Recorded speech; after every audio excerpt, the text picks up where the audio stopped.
Welcome back to Let's Talk Tech. Today I'll be chatting with Paul Ortiz about the current status of the Ting internet upgrade in the village and give you some tips on avoiding holiday scams. We're talking about something so very important and something that I've talked about many times on this show, and definitely not as fun as hot cocoa and holiday lights, but holiday scams.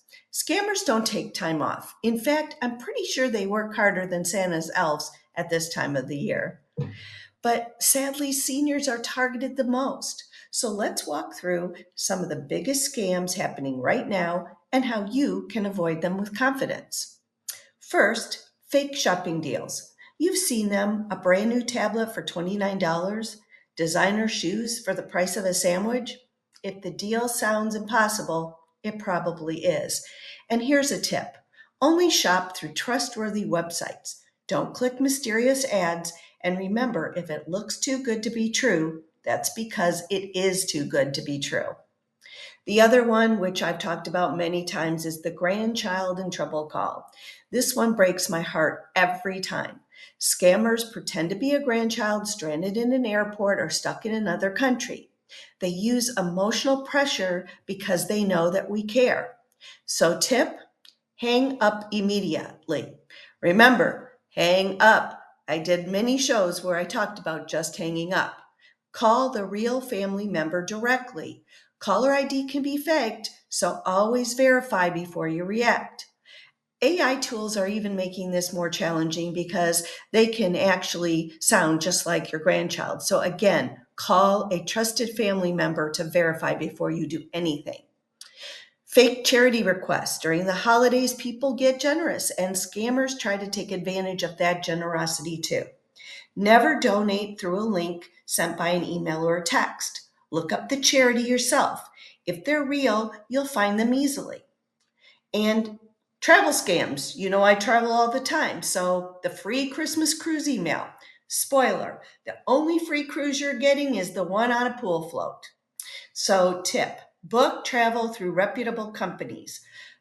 I avoid third parties myself. Avoid unsolicited calls or emails offering limited time holiday deals. Real travel deals don't require pressure.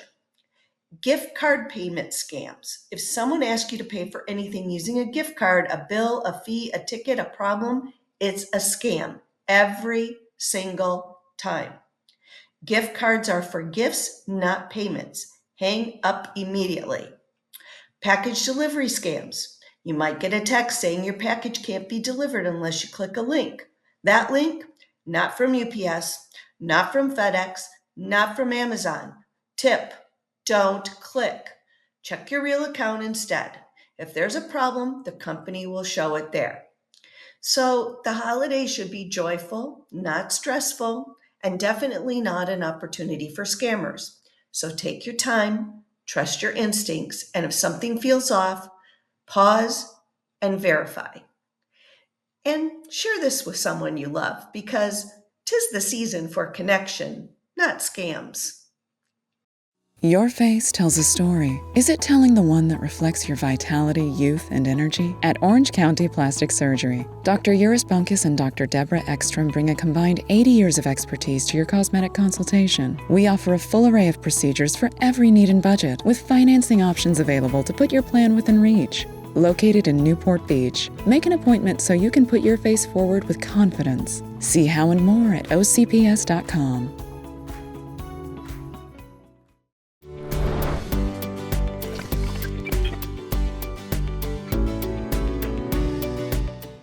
I am here today with one of my good friends, Mr. Paul Ortiz, who is busy, busy, busy as we go forward with the broadband, no longer broadband, the Internet Fiber Project in the community. So thank you, Paul, for joining me today.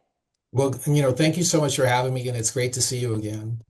You too. I always have such a good conversation. So, I'm reading all about all of this all the time and seeing that you're making really good progress. So, can you tell me just a little bit about where we're at right now in the community with the install and Sure. and where we're going right now?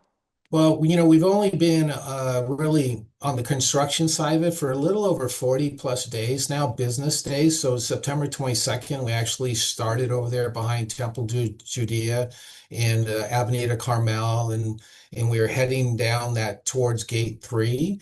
But what people are really seeing right now is a pre-wiring being done. We've done the main line where we actually brought in all our fiber counts underneath Molten Parkway.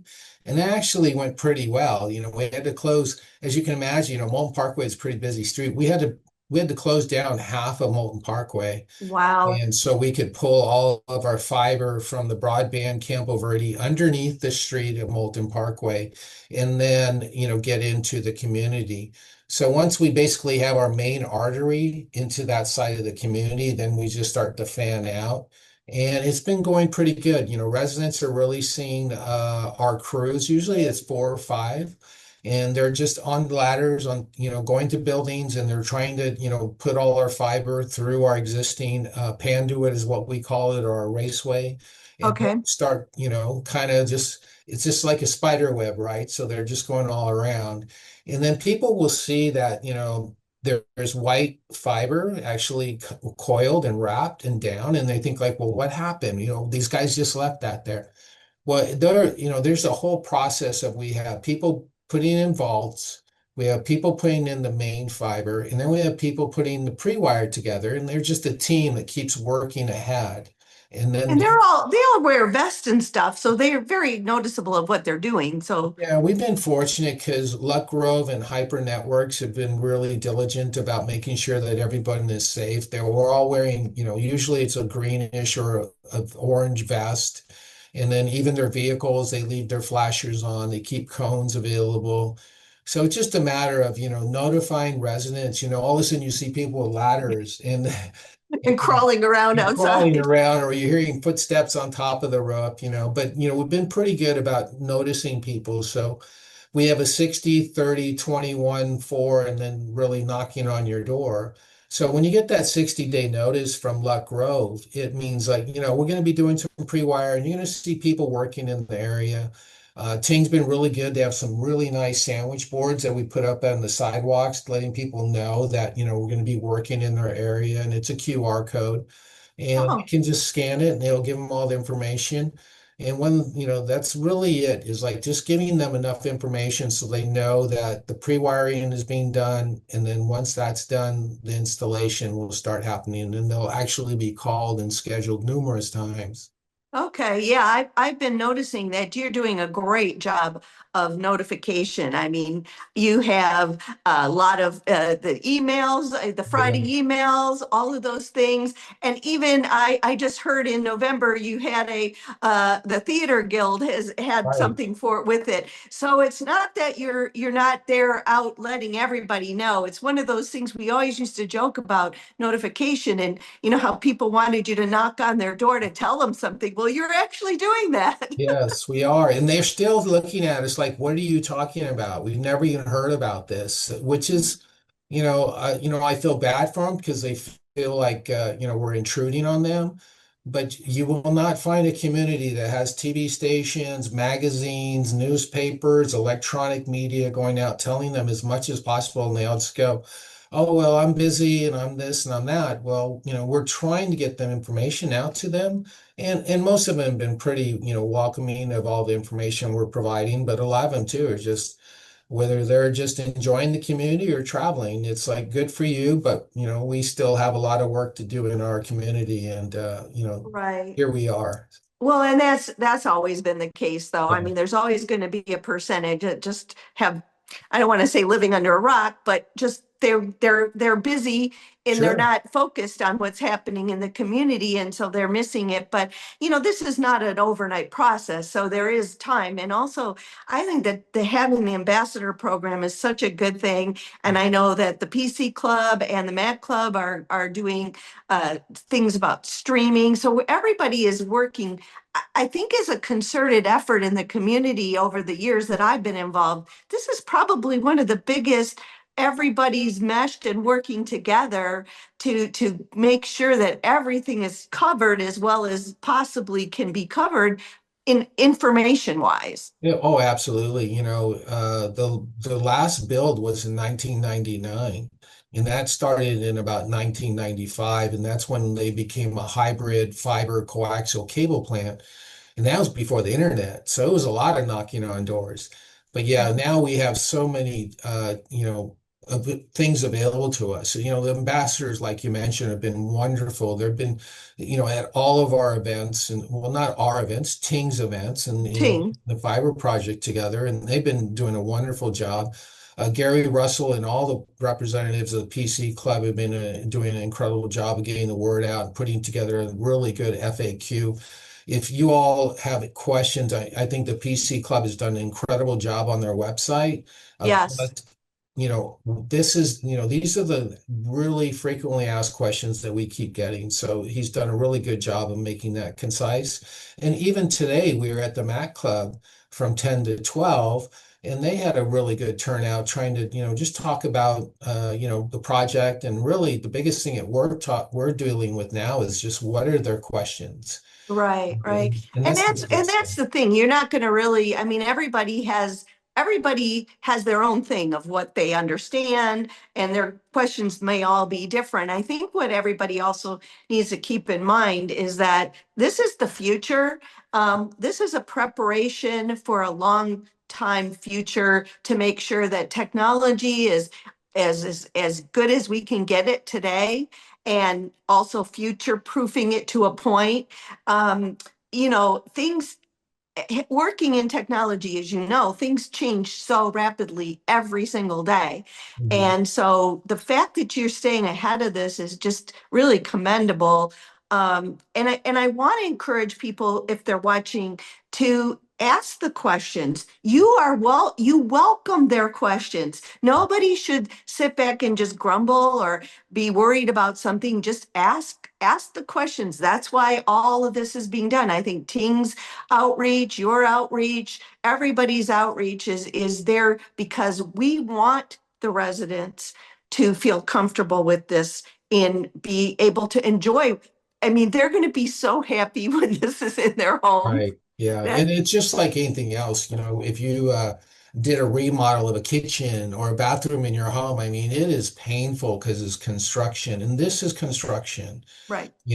As much as we have a lot of stuff underground, this is construction, especially as we get into your home. So there's always that, painful part of having that happen. But then, like you said, once everything's up and running, then they're going to really enjoy speeds that nobody else in Orange County really have, and especially at the price that they're able to have and have the Wi-Fi experience that we're hoping everybody will have.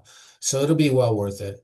I'll tell you, you don't know what you have until you don't have it. Yeah. Because when I was just traveling, and sometimes my connectivity, it was I was just no way. How did we live like that? How did we live with dial up? And it was like beep beep beep, and it was so slow because I was going nuts sometimes. One place I couldn't even upload a picture, and so it was very frustrating. So for me, as a tech lover, speed is king, Yeah. and people will really enjoy it. Yeah. Well, we're going to take a little break, and we'll be right back and continue our conversation with Paul. Thinking about selling your business? Well, now could be the time. Hi, I'm Tom Burns, business broker with the Deal Firm. Since 2008, I've helped business owners navigate the selling process. I've sold all kinds of businesses, from restaurants to law firms to music schools and even a fishing resort. I'm a business owner myself, so I understand what this process means to you. Your legacy deserves the right hands. If you're ready to sell your business, call me at the Deal Firm today to write your next chapter.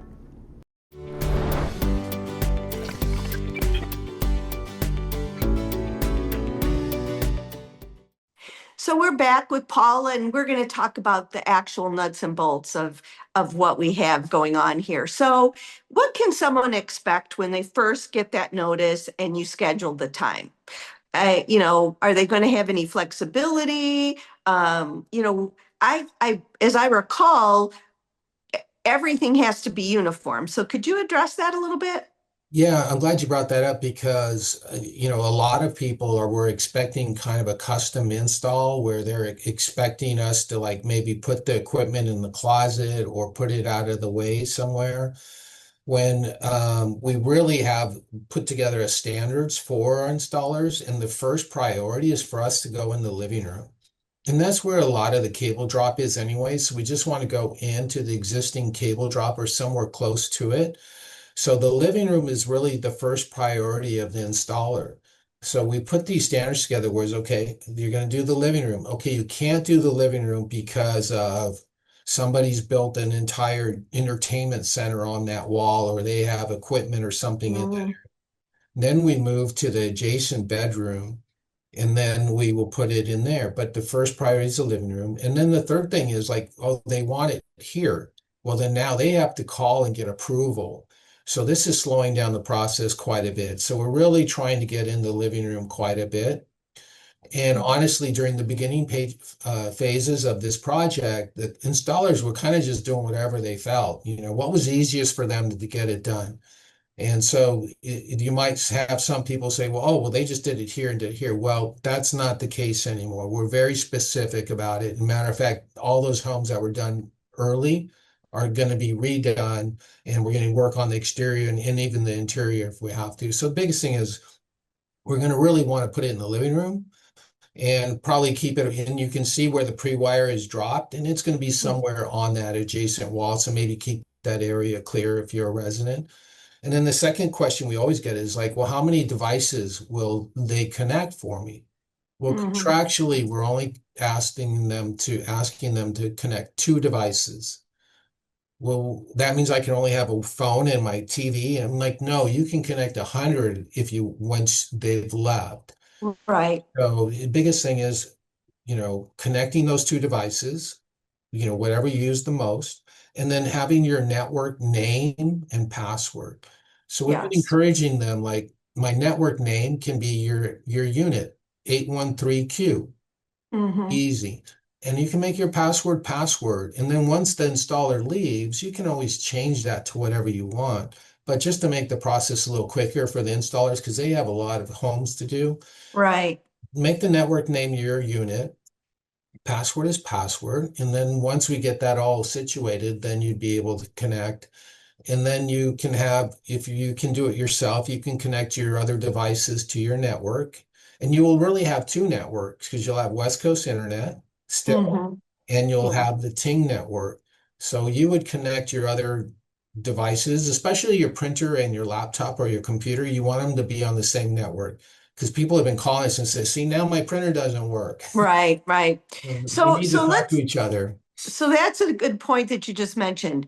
West Coast Internet is not, no one should be discontinuing that until everything is done and it's Yeah, been working. And this is it's not like, oh, I'm going to get the new stuff tomorrow and I'm going to cancel. Don't do that right, because there's still a period of time where everything is still being, worked on and making sure and testing.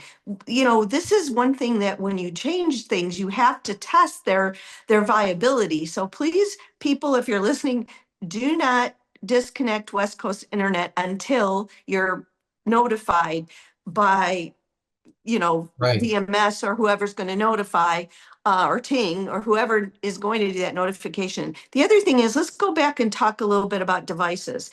So, everybody's concerned about that, and I get that. But what are they going to see physically in the install? What are the devices they'll see physically that they will need to be concerned with? Yeah, so physically what they're going to see is kind of neat.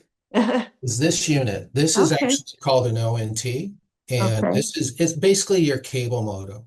So right now they have a white cable modem, and this replaces that. This is now just a modem for light. Light fiber is light. Light Hmm. travels and goes to this unit, Right. and then Has a sensor. this connects to the Eero 7 router. So that this will be placed on the wall. And then the Eero router can be placed either on a tabletop, or on Amazon you can get a nice little wall mount for $12 and just put it there. and it will, it's still going to work from either way. So those are the two things. And the most important thing is obviously we need power. So, we've honestly been to a couple of units where we went, okay, we're gonna go right there. And guess what? That outlet hasn't worked for 30 years. And it's like, Yeah. no. So that was another learning curve. We got to make sure there's power and that it's working. So this is the only thing. This is gonna replace that giant Nighthawk router that most people have from West Coast Internet. It looks like a UFO. Mhm. So you'll just have a nice little white Eero 7 router, and that equipment is, there's no cost to any of the to the residents. It's going to have a nice little sticker on it that says property of Ting.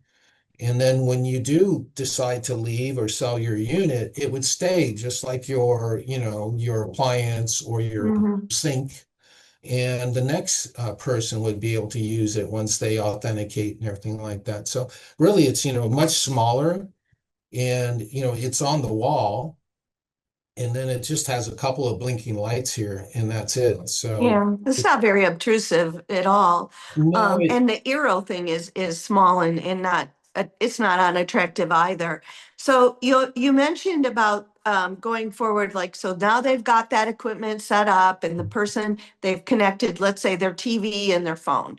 And then they can still, after the person leaves, again, as you mentioned, you can attach 100 devices if you want. Mhm. Now, for the convenience of using your unit number and your pass and the word password, that's great until they leave. But once they leave and you're all set up, you should change those things. Yeah, change your Um, password. And Password from password. and people are kind of afraid. They're like, well, I don't know how to do, I have all this stuff here. I go, well, if you've ever checked into a hotel and you just went onto the hotel network, it's basically the same thing. Mhm. And then we've had a couple questions like, well, my printer now I have to network, this I have to network, this I don't know. I'm like, well, how did they get on the West Coast Internet Network? I mean, somehow, some way it got on your network. So, Yeah, and there's another point to that too, Paul, is that's where the PC Club and the Mac Club and all those people, that's what they're doing. They're helping you learn how to do those things. So right. don't struggle in silence. Mhm. Go, take the effort. They're doing a great job. They're doing constant classes and they I don't even know, maybe they're making a video. I mean, that could I'm sure there's going to be a video on how you do this, but Right. yeah, it's not like it used to be to connect to a Wi-Fi network. In No. the old days, it was a beast, but Yeah. now it's not.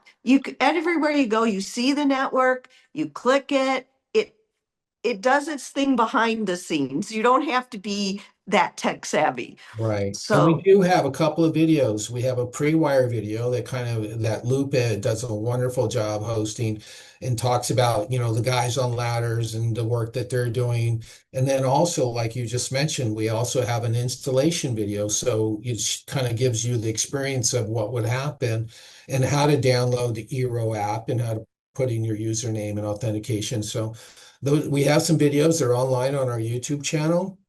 And I really wanted to mention, you had just mentioned the PC Club. Well, Gary is working with about 5 or 6 real professionals in the community that do home networking. And okay. they're working with the PC Club and the Mac Club. So if go to the workshops and go to the education things and you just don't want to deal with it, and I'm just throwing this out there, but Yeah, for they're 50 or reasonable. $75 to have someone come in there and save you the headache and make sure it's done properly, it'd probably be worth it. So, be sure and talk to the PC Club and the Mac Club once, this installation process gets through your home. And Yeah. if you want to connect your other devices, and of course, again, once we get the all clear for the entire network, then we'll ask particular zones and areas to go ahead and you can start to cancel your West Coast Internet. You can start canceling West Coast Internet. But until that notification has been brought out to you, we just keep it in the background because you never know if we have outages, which we had just a couple of weeks ago. And then we will be doing our regular testing and really, planned outages. So we don't want you to be without. So make sure you can, keep that West Coast internet on the back burner a little bit. Right, and you're not paying double while this is happening. So that's the other thing is Right. just keep your service going because you don't want to do that. Um, so what is there like one specific thing or maybe a couple that you can just like the top two questions you get? Yeah, the biggest question is like, where are you going to put it? And Okay. again, that's that living room area. And they try to negotiate it. And, we're not going to just be so bold to just say, no, it's here, but it is the best location to be Right. and for the entry from the outside. So that's really the biggest question. And then the second question they always ask is, the devices, of course, we want to make sure that when the installer leaves that their two main devices are working. So those are really the two questions that residents get. And of course, another question is like, when are you coming to our home? Right. So, we Can are we be working. next? Yeah, we've worked out the temple. They did think we were going to jump around. We're like, no, we're not jumping around. No. So we're really working in that gate 3 area right now. And then as we start moving up towards El Toro Road, we'll start to get into gate 1. And we've already crossed El Toro Road. We did that without anyone even knowing. We crossed Oh, Toro Road with no problem. And we're already working on the other side of gate 5. And again, that's the vault placement in the main line. And then we will work that entire region as well. And then okay. cross the golf course and get onto the other side of some of those other units where the towers and the executive courses are. A lot of garden villas are in that area. Hmm. So, we've had, you'll hear there's always, construction, there's always like, oh, this isn't going so well and this and that, because construction is a nasty job.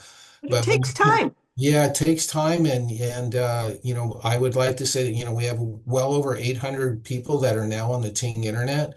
And if there's 10 or 15 that kind of didn't like the experience, well, we'll continue to do a better job, but that's a pretty good number to meet and to, make sure that everybody's happy. And as the process develops, it'll just get better and better. Yeah, and it's a learning. I mean, everybody is it's a huge undertaking and people have to have some patience. I Oh, mean, that's the bottom line. Pack your patience. I tell yeah, people this all the time when I travel. Pack your patience. yeah, Everything takes time and it doesn't always happen overnight. But the good news is it's coming right. and it's great. So I hope that you'll join me again next month and we'll talk about some other things like direct TV and some of the things that people can expect going forward. And I wanted to go back really quick to something you said early on about the boards with the QR code that will tell you what's going on. So if people don't understand what a QR code is, you use the camera on your phone, you see, you'll get a little yellow line around the QR code and it'll give you a link and you click it and it will open up a website that will explain things to you. So I just wanted to go way back at that beginning and say what a QR code was because I still am surprised how many people don't understand how cool QR codes are and how easy they are to use. That makes it so simple. So thank you so much for joining me. Keep up the good work. And I know the community is going to just really appreciate this when it's all said and done. Thanks for having me. I appreciate it. Thanks. See you next time. And that's it for another episode of Let's Talk Tech. As always, it's my pleasure to bring you this show. And I want you to always remember, think before you click and post anything online. Remember, you have to stay safe online.